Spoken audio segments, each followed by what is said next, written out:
Salut à tous et bienvenue dans ce nouveau tutoriel de la chaîne EasyBoost. Alors aujourd'hui on va voir comment monter et régler un allumage à rotor interne à l'aide de la pige de calage EasyBoost sur un moteur de booster.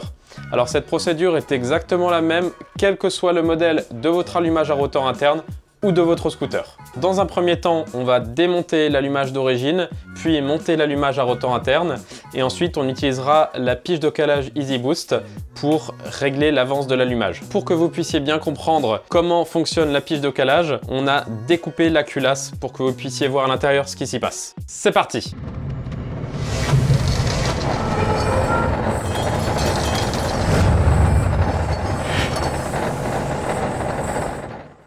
Alors on va commencer par desserrer l'écrou du rotor d'allumage et pour ça j'ai besoin de bloquer le rotor avec la clé bloc rotor EasyBoost et d'un cliquet équipé d'une douille de 17. Je viens placer la clé comme ceci, voilà, dans les trous prévus à cet effet.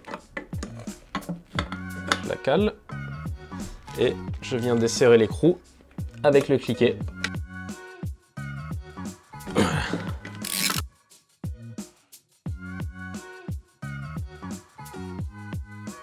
Pour extraire le rotor d'allumage, je m'équipe de l'arrache volant universel EasyBoost. Alors pour ça, j'utilise les 3 vis fournies. Je le monte comme ceci. Il s'agit du seul moyen d'extraire le rotor d'allumage car c'est impossible de le retirer à la main.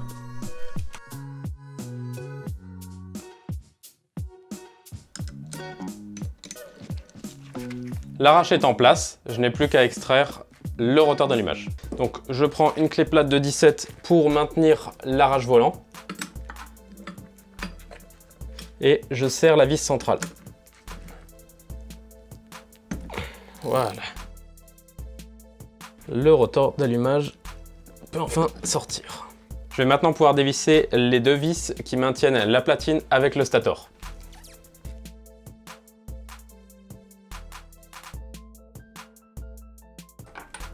Là, ensuite, je sors le stator avec son câble et le joint. On va maintenant pouvoir monter le stator d'allumage avec la platine.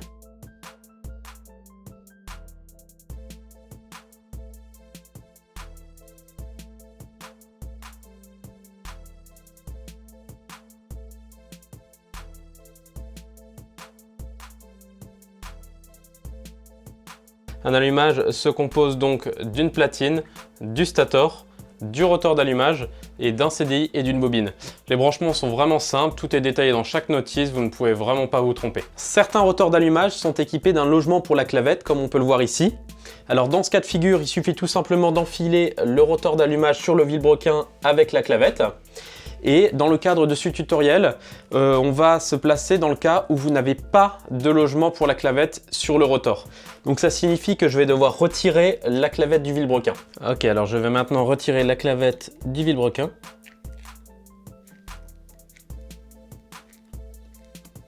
Voilà. Alors je vais maintenant pouvoir placer la pige de calage à l'emplacement de la bougie. Ok, alors je la visse. Je déplace un peu le piston en m'aidant du variateur.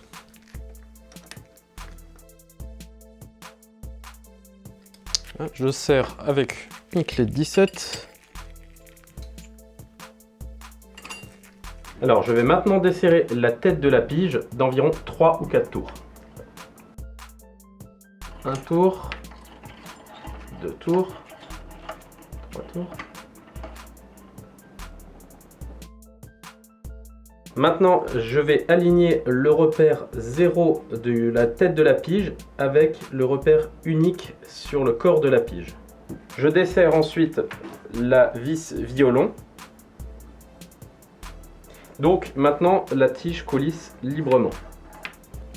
Je vais maintenant descendre le piston en tournant le vilebrequin jusqu'à ce que la tige arrive au point le plus bas. Je serre ensuite la vis violon légèrement de façon à ce que la tige coulisse avec effort.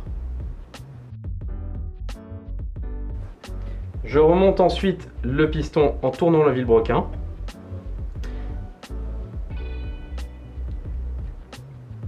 Je fais 2-3 allers-retours.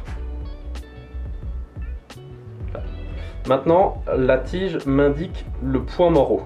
Alors sur ce type d'allumage, le fabricant indique d'effectuer un calage à 3,2 mm avant le point mort haut.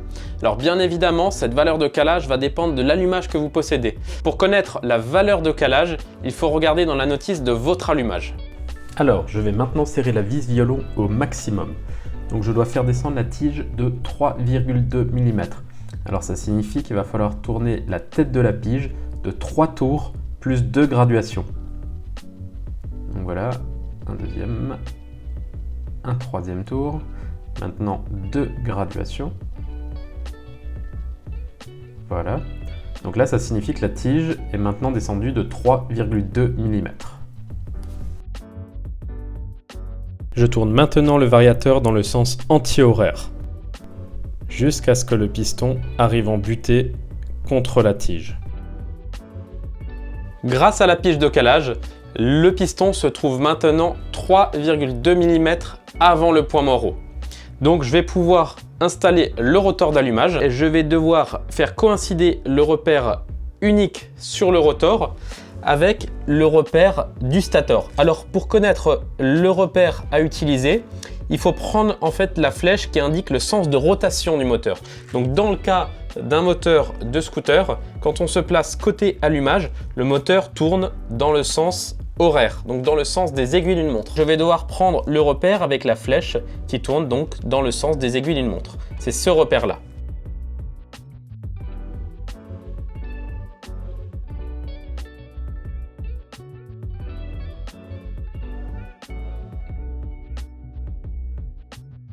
Le rotor est en place et les repères entre le rotor et le stator sont quasiment coïncidents. On va pouvoir peaufiner par la suite, mais dans un premier temps, on va devoir serrer l'écrou d'allumage avec la clé bloc rotor Easy Boost. Je mets donc en place la rondelle et l'écrou.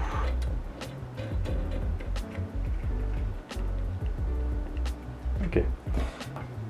Donc je place la clé comme ceci.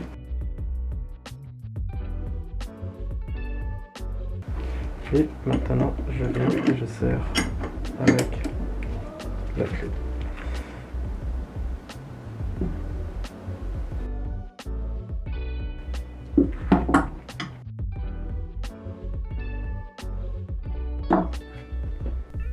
Je vais maintenant desserrer légèrement les 3 vis qui maintiennent le stator sur la platine afin de pouvoir affiner le réglage.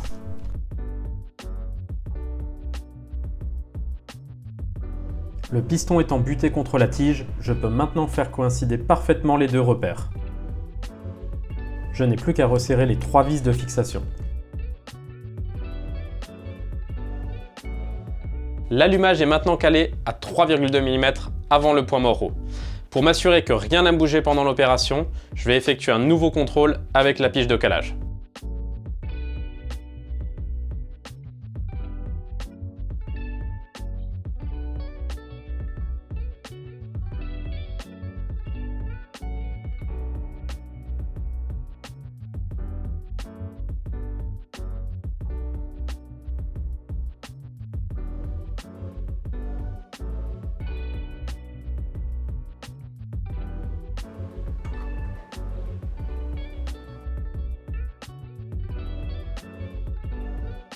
Bon, on va pouvoir desserrer la pige de calage.